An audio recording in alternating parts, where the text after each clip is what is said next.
In this video, we will be discussing petty cash fund. Ideally, companies normally use checks to pay their obligations because checks provide a record of each payment. However, there are certain occasions when the issuance of checks becomes impractical or inconvenient, such as when small amounts are paid or things are hurriedly bought. In such instances, it may be more economical and convenient to pay in cash rather than issue checks. Therefore, this is where the establishment of petty cash funds becomes necessary. So, what is a petty cash fund? Well, petty cash fund is defined as money set aside to pay for small expenses, which cannot be paid conveniently and practically by means of check. Meaning, it is one of the cash funds segregated by the entity, such as small amount of bills and coins intended for petty or minor expenditures. As an example, in JVL Company, all expenditures amounting to 1,000 pesos and below will be paid through the petty cash fund, in which case we can easily determine that its purpose is mainly designated for minor expenditures. Just like this instance, when the company purchases goods and incurred expenses amounting to 5,000 pesos, then it will not be considered and paid through the petty cash fund, since it exceeds the amount limit set for petty or minor expenditures. On the other hand, when the company incurred expenditures amounting to 500 pesos, then it will be paid through the petty cash fund due to the given company policy pertaining to the amount limit that should be imposed. But the question is, who is personally responsible at all times for the appropriate and adequate safekeeping of these funds? Is it the company owner, the petty cash custodian, the treasurer, or the accountant? What do you think?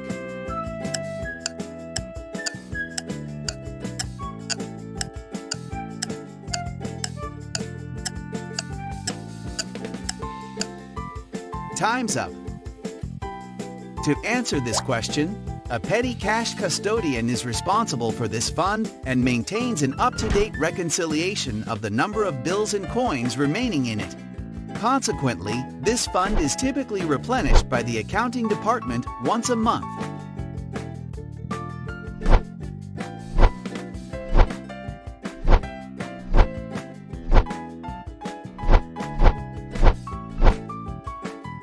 Now, we're ready to know the two methods of handling a petty cash fund.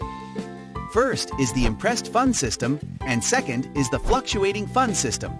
So in the impressed fund system, it requires that all cash receipts should be deposited intact and all cash disbursements be made by means of check. This means that the balance of petty cash fund is maintained and does not change. Let's take this as an illustration.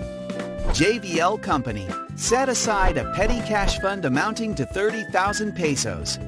At this instance, when the impressed fund system is used, the amount of 30,000 pesos will remain the same all throughout, while on the fluctuating fund system, changes in the balances of petty cash fund happens, meaning it is updated every time the company pays its expenses. But between the two, the impressed fund system is most commonly used and the one usually followed in handling petty cash transactions. To further understand the difference between the two, here are the pro forma entries. First, upon the establishment of the petty cash fund, under the impressed fund system, we just simply debit petty cash fund and credit cash in bank. The same entries are made on the fluctuating fund system. Second, on the payment of expenses out of the petty cash fund or simply when charges against the fund happen, under the impressed fund system, no formal journal entry is made. Why? As discussed earlier, it is because, under this system, the balance of the petty cash fund is maintained and it does not change. Furthermore, the petty cashier generally requires a signed petty cash voucher for such payments and simply prepares memorandum entries in the petty cash journal. On the other hand, under fluctuating fund system, the entry for the payment of expenses out of the petty cash fund will be as follows. We just debit the charges or expenses paid and credit petty cash fund. So as you can see, in the fluctuating fund system, the balances of the petty cash fund changes. So third is on replenishment of the fund. Upon replenishment, we're just bringing back the expenses that are charged to the petty cash fund. Since no entries were made on the impressed fund system pertaining to the payment of expenses, this time we will record it under replenishment. So for the pro forma entries, we just debit the charges or expenses and credit cash in bank. While on the fluctuating fund system, since charges were already recorded, we just need to bring back the balance of the petty cash fund for the replenishment. We just debit petty cash fund and credit cash in bank. Fourth, the adjusting entry at year end. At the end of the accounting period, it is necessary to adjust the unreplenished expenses in order to state the correct petty cash balance. Under the impressed fund system, the pro forma entry is that we debit expenses and credit petty cash fund. While on the fluctuating fund system, no adjustment is needed. Why? It is because the petty cash expenses are recorded outright. Fifth, as for the reversing entries, we are just going to reverse the adjustment that was recorded. This reversal is made in order that the normal replenishment procedures may be followed by simply debiting expenses and crediting cash in bank, without distinguishing whether the expenses pertain to the current period or prior period.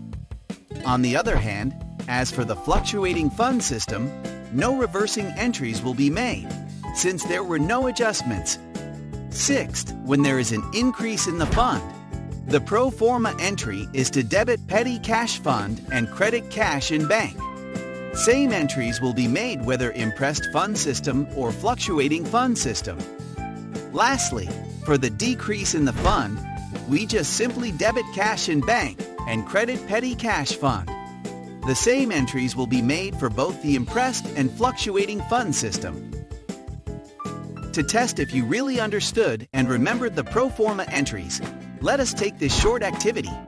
For the first one, in establishing the petty cash fund using impressed fund system, the account that will be credited is charges or expenses paid, cash in bank, accounts receivable, or petty cash fund.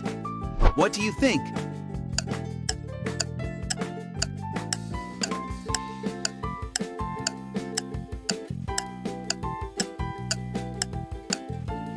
Time's up. If your answer is to credit cash in bank, congratulations, you got it right. As discussed earlier, the entry in establishing the petty cash fund using impressed fund system is to debit petty cash fund and credit to cash in bank. Now, let's proceed to another one. So the question is, in payment of expenses out of the petty cash fund or simply when charges against the fund happen, using fluctuating fund system, the account that will be debited is petty cash fund, cash in bank, charges or expenses paid, or accounts receivable. What do you think?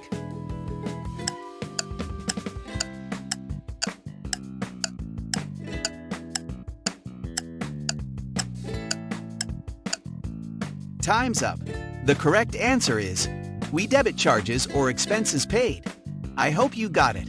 Always remember that in paying charges or expenses out of the petty cash fund, we simply debit the charges or expenses paid and we credit it to petty cash fund.